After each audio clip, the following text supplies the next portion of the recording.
ازتون خواهش میکنم به خاطر اینکه صبح و استارت و بیرون رفتن از خانه آغاز یک حرکت تا شبه، تا حال خودتون رو خوب نکردید بیرون نرید.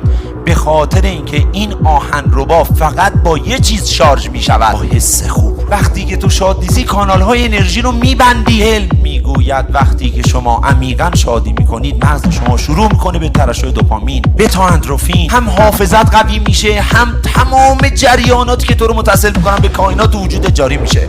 خود خنده قدرت میاره، یعنی کسی میخنده که قدرت داره.